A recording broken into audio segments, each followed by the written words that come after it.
चुनाव हो रहे हैं उसमें तीनों पार्टियों में मतभेद दिख रहे हैं। कांग्रेस शिवसेना को गोवा में नहीं आने देती, आप लोग शिवसेना के साथ यूपी में नहीं जाना चाहते, क्यों ऐसा? देखिए, महाराष्ट्र में 3 पार्टी का जो गठबंधन है वो महाराष्ट्र को लेके है।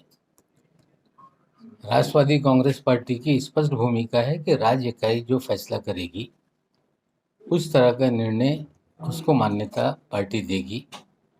उत्तर प्रदेश की इकाई ने फैसला किया कि समाजवादी पार्टी के साथ गठबंधन करना है, वहाँ हम लोगों ने मान्यता दी।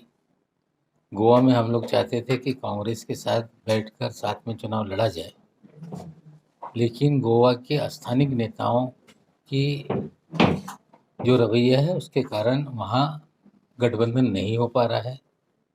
कल हमारे राष्ट्रीय महासचिव प्रफुल्ल पटेल जी और एक मंत्री जितेंद्र आव्हाड जी गोवा जाएंगे।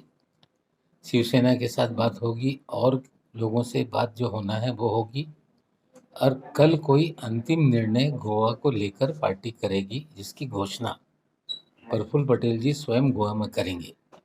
मणिपुर में कांग्रेस के साथ हमारी बात हो गई है। मणिपुर में गठबंधन में हम कांग्रेस के साथ चुनाव लड़ेंगे।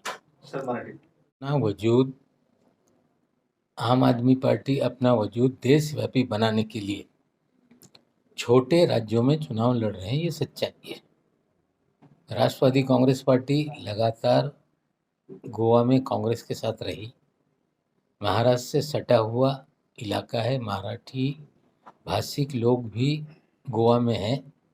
अगर एनसीपी, कांग्रेस और शिवसेना का गोवा में भी गठबंधन बनता तो बहुत आसानी होती।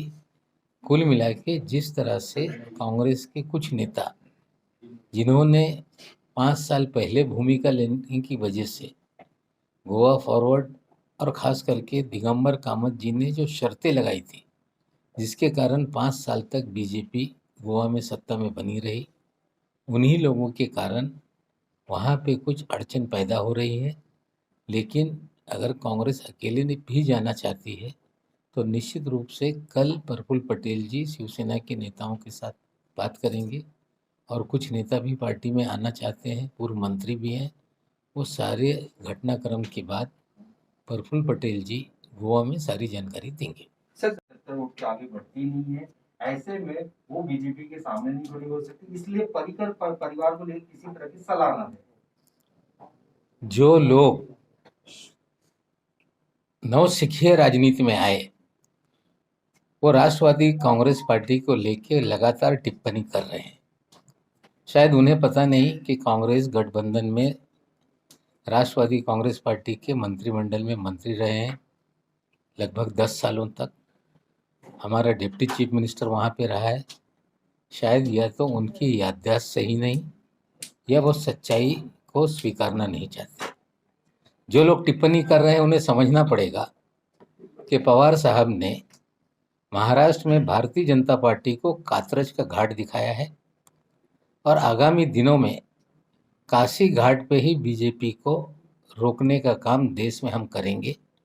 हमें लगता है कि जो नेता एनसीपी को लेकर लगातार बयानबाजी कर रहे हैं, इसी तरह की बयानबाजी से महाराष्ट्र से हाथ धोना पड़ा।